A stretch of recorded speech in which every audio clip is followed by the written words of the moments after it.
जय हिंद दोस्तों, हमारे YouTube चैनल में आप सभी का स्वागत है। मैं हूं मनीषा और आज हम बात करेंगे कि आखिर IAS PCS एग्ज़ाम की तैयारी करते समय हर चीज़ याद कैसे रखें, वो भी बहुत अच्छे तरीके से, जो एग्ज़ाम हॉल तक अच्छे से याद भी आए और आप अपना बेहतर प्रदर्शन कर सकें।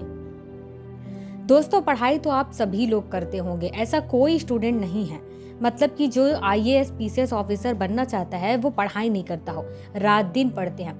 कई सारे लोग मोटिवेशन की वीडियो देखते हैं, कई सारे लोग ऐसे हैं जो पुराने टॉपर्स की वीडियो देखते हैं, मोटिवेट होते हैं, पढ़ाई रात दिन करते हैं। लेकिन वो क्या करते हैं कि उनको कोई भी चीज़ याद नहीं होता है। वो बार बार पढ़ते तो हैं लेकिन वो बार बार भूल भी जाते हैं।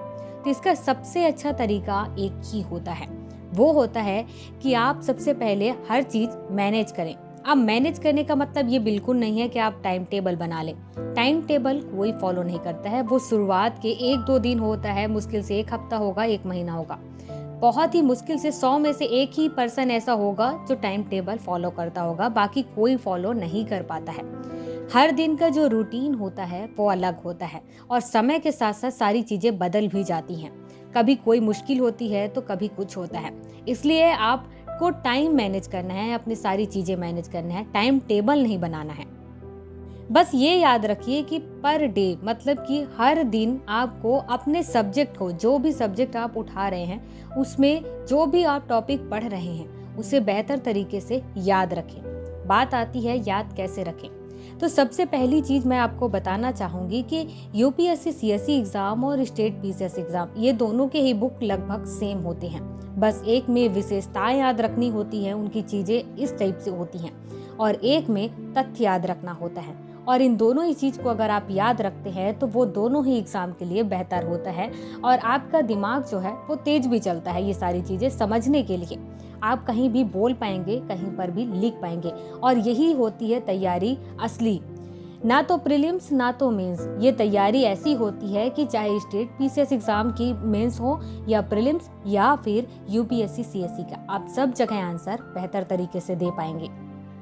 जब आपको ये लगने लग जाए कि आपने इसका सिलेबस बहुत अच्छे से समझ लिया। सिलेबस समझने का मतलब होता है कि आपको ये सारी चीज़ें याद हो जाए कि जियोग्राफी से क्या क्या पूछने वाला है, फिर उसके बाद हिस्ट्री से क्या पूछने वाला है, फिर उसके बाद पॉलिटी से क्या क्या आ सकता है और किस टाइप के क्वेश्चन आ सकते हैं। जैसे ही आपको ये समझ में आ जाए तो समझ लीजिए कि आपकी आधी परेशानी खत्म हो चुकी है। ये थी सिलेबस की परेशानी, और सिलेबस की परेशानी तो खत्म हो चुकी है। अब बात आती है सब्जेक्ट वाली कि सब्जेक्ट के जो चैप्टर्स होते हैं और उसके अंदर जो टॉपिक होते हैं, उनकी विशेषताएं हैं, उनके तथ्य हैं, वो कैसे याद रखें। मान लीजिए कि आप मॉडर्न इंडिया पढ़ रहे हैं और उसमें आंदोलन वाला चैप्टर पढ़ रहे हैं। आंदोलन वाले चैप्टर में बहुत सारे आंदोलन हैं जिनकी डेट भी याद रखना होगा, और फिर उसमें किसने नेतृत्व किया है ये याद रखना होगा, और वो आंदोलन क्यों हुआ था ये याद रखना होगा। तो इसके लिए क्या करें कि आप एक पेज लें और उसमें आप 4 से 5 आंदोलन को लिखें। आज 6 आंदोलन को भी लिख सकते हैं, और क्या, क्यों, कैसे, कब, छोटे छोटे अक्षरों में आप लिख दें शॉर्ट में।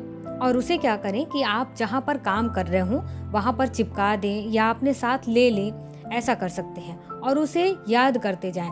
और जब याद करते जाएंगे, बोलते जाएंगे, तो इससे क्या होगा कि आपको वो चीज़ें बिल्कुल जुबान से, दिमाग से, हर चीज़ यूँ समझ लीजिए याद हो जाएगी, और फिर आप उसे भूलेंगे नहीं। और इसी तरीके से आपको जितने भी याद करने वाली चीज़ें हैं उन्हें याद करना है। इसके बाद बहुत सारे टॉपिक ऐसे होते हैं जिनको समझना होता है, कहानी होते हैं, स्टोरी होते हैं, तो वो सारी स्टोरी को या मुद्दे को आप समझें और अपने शब्दों में जब आप समझ लें तो अपने कोई भी रफ कॉपी उठाएं और उस पर लिखें कि आपने क्या समझा, वो कहानी क्या थी। जब आप उसे अपने शब्दों में लिख लेंगे ना, तो आप ऐसा समझिए कि वो चीज़ें आप कभी नहीं भूलेंगे। बस आपको बीच बीच में रिवीजन करना होगा। लेकिन ये ऐसा नहीं है कि आप उसके बारे में कुछ लिख नहीं पाए, कुछ बोल नहीं पाए, और अगर बार बार आप रिवीजन करेंगे तो यूँ समझ लीजिए कि वो बहुत बेस्ट तरीके से आपको हमेशा के लिए याद हो जाएगा। याद करने का ये जो तरीका मैंने बताया है वो आप ज़रूर करें। इससे क्या होगा कि आपके कम टाइम में सारी चीज़ें याद भी होंगी और आपका टाइम बच भी जाएगा, ताकि आप बाकी दूसरे सब्जेक्ट को बहुत अच्छे से समझ पाएँ। जो समझने वाला चैप्टर है, समझने वाला सब्जेक्ट है, उसे आप समझ पाएंगे। जो याद करने वाला चैप्टर होगा या टॉपिक होगा उसे याद भी कर पाएंगे।